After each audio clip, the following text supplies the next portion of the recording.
better location. Our apartment was on the 6th floor and was the last one on the landing. It was the furthest you could go from the entrance of the building and was fairly secluded. The staircase was also completely indoors with 4 apartments to a floor. One day, I came home from school around 2 p.m. My parents weren't due back for at least another 3 hours, and I set about doing my usual homework, watching TV, and emptying out the fridge. It was around the time that I settled down for an episode of Babylon 5 that I heard the front doorbell ring. This was very odd, as my parents both had their keys, and no one else usually visited around this time of day. I went over to the front door and asked, "Who is it?"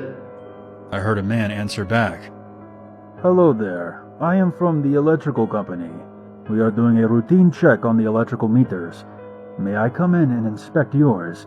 It will only take a minute."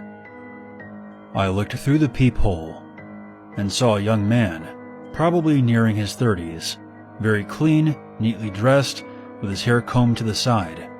He held a clipboard in his hand with some papers attached. I was about to twist open the lock when something caught my eye. Because of the fisheye view I had on the landing, I could also see a little extra to the sides, on my left and the man's right. I saw a light bouncing from what looked like a sharp metal object. It took me a second, but I clearly saw what it was. It was the cutting edge of an axe. Someone was standing right next to the door, attempting to hide from view, holding an axe in their hands. At this point, my memory gets blurry. I remember stepping away from the door and creeping into my room, which was the furthest in the hallway.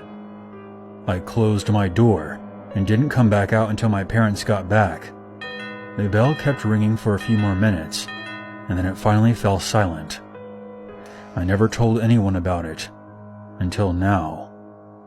So these were my stories, and I think there's always something important to learn from encounters like this.